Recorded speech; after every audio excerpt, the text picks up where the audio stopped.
Hey, John, people want to save tax in retirement, and they don't realize that there's 4 easy ways for you to have income that is tax-free in retirement. And on this episode of Friends Talk Financial Planning, we're going to be going through those 4 ways. Hi, I'm Bridget Sullivan-Ramount, and I've got a family financial planning practice in Chicago, Illinois.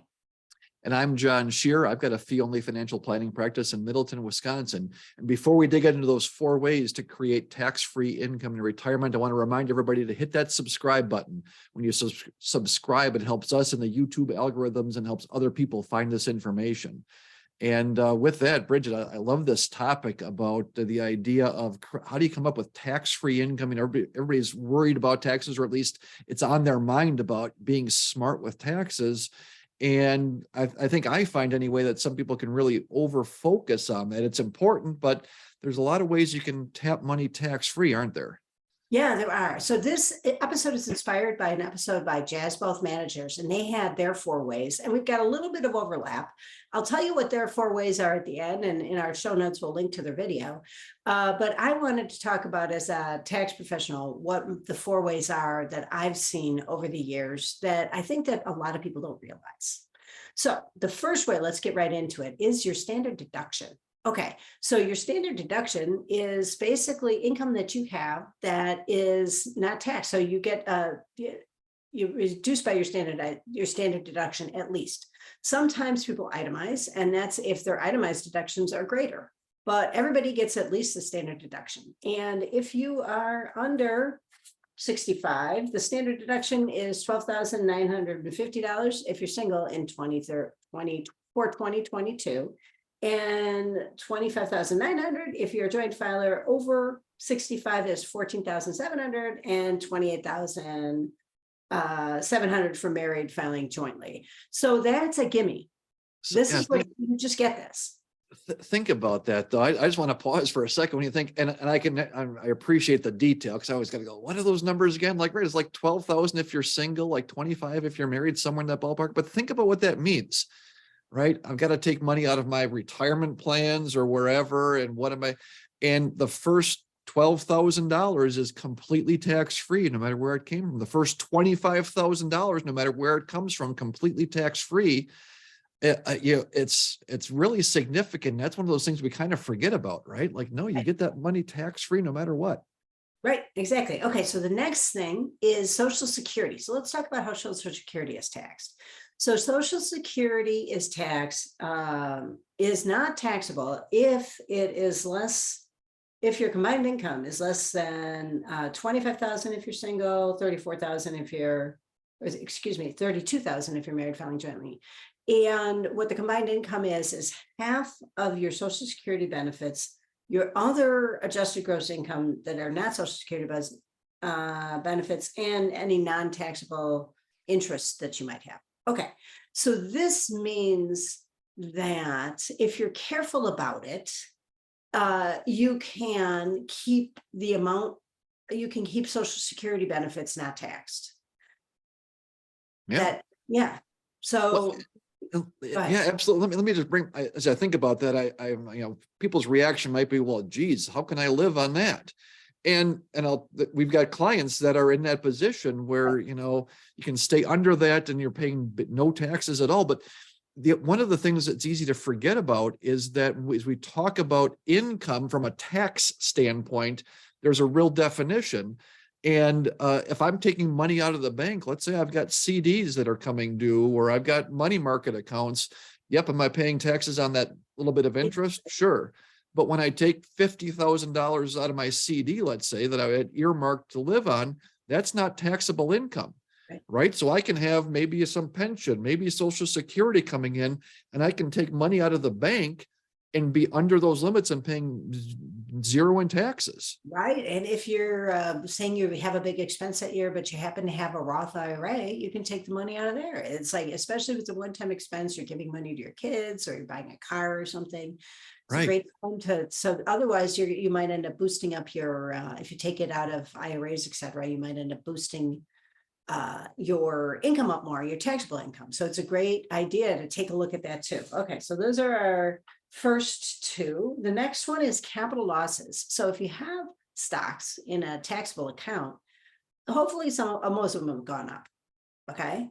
And if you take those out, that if you sell those and takes the money out, then you have to pay income on the sale of it, a tax on the sale of it, but you don't have to pay tax on the whole of it, just on the sale. Okay. But if you want to not pay any tax at all, but you sell stocks that have gone down or stayed about the same, then you don't pay tax on the capital loss. It actually benefits you. So you can take up to $3,000 in a loss every year. So again, to keep your income down and offset some of those other gains that you might have. And so that's again, low hanging fruit. And in the business, we call that tax loss harvesting.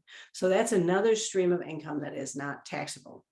Yeah, that's a great one. And you made me think of a situation where we helped somebody a few years ago, and talking about getting into retirement. So we had a person who was selling their business, had built up a successful business, and was retiring, and they retired early in 2020.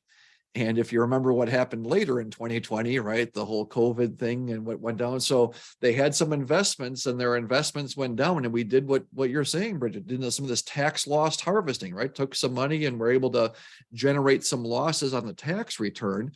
And then, but if you think about what they did, is they sold the business. So they had income that came in, but then these losses from the investment side balanced out. So we were able to wash out a bunch of their other income that they had and pay zero taxes on some of that money that came out from the sale of the business. And so you think about, well, geez, maybe we don't have that much in our taxable accounts from an investment standpoint or other places. But golly, if you can do some of that and reduce your capital gains even by taking $10,000 less than some of the gains, that's a real meaningful dollars in your pocket and putting you where income can be tax-free. It's a great deal. Yeah, especially if you're in this situation where you're really trying to fine tune it to pay zero tax. Yeah. So because it for a lot of people, it takes a little bit of effort. Okay. And the fourth thing, which I've already mentioned briefly, is Roth distribution. So if you've got a Roth account, that's a great place to take some money from in the income, what you've earned on those, as long as you've kept it in for the appropriate amount of time. So as long as it's qualified, the Roth distributions are tax-free too. Yeah, that's great. I'll tell you, you said something here that I just wanted to pull out, that where it takes some effort, or it takes some time to look at these things. It doesn't just happen. And as we talk about some of these, I know there's been some articles recently about, or some news about this tax loss harvesting or the selling of things, and how the ultra wealthy people use this and get big benefits from it, which is neither here nor there for our purposes. But that same concept, that's what we're talking about on pretty much everybody's level, that regular people have an opportunity to save money and to be smart, but you can't just let it be on autopilot, right? You've got to pay attention to those things, and you've got to pay attention to those things before the end of the year. Right, as we record this in the spring of 23, it's too late to do very much for 22's taxes. But during the year, is when you can make these evaluations and try to make some decisions about this. And it's an ongoing process. Your situation is going to change, or may change anyway, every year. And you need to take a look at where are there places where can I take advantage of some of these things of having tax-free income in retirement. It can be available to a lot of people, but you've got to pay attention and put in a little bit of time and effort with it. Yeah. And one thing you can do with your 2022 return is note, what is your total tax? So that is the number that we care about. It's not if you owe money or you're getting money back. So a lot of times people think that their balance due or their refund is their tax, but actually what you want to focus on relentlessly, if you care about this topic, is what's your total tax. If you want your total tax to be zero, then look at your total tax and not at your refund or your tax due. So look at your total tax. That's such a great point, Bridget. I'm glad you brought that up. I can't tell you the number of times I've talked with somebody, a new person, maybe a prospective client, whatnot, and I'll ask the question, well, what did you pay in taxes last year? And their answer is, well, nothing, I got a refund. Well, no, you paid taxes, right? It was withheld from checks, or you made estimated payments or those things. And that's what you're talking about. It's not, did I get a refund or did I have to pay in at the end of the year? It's what's that line item on your tax return? What's that total tax number? That's what we're trying to manage with things. Yeah, and so the other things I wanted to just briefly mention at the end, what Jazzwealth managers also mentioned, because these are other places that you can get tax-free income, what life insurance proceeds, reverse mortgage proceeds, again, that's true, and sale of a principal residence. If you qualify, you have to, it can't be over a certain amount, and you have to have lived there for a certain amount of time. So with that, this is our real talk. Don't believe all the hype about, how to save money on taxes. This is the real stuff. Anyway, I'm Bridget Sullivan-Ramel, and I've got a fee-only financial planning practice in Chicago, Illinois. And I'm John Shearer. I've got a fee-only financial planning practice in Middleton, Wisconsin. And both Bridget and my firms are taking on new clients now. So we love people to reach out, but we're also members of the Alliance of Comprehensive Planners. And if you like what we talk about on our show and wanted to find a planner in your specific area, you can check out acplanners.org. And please subscribe.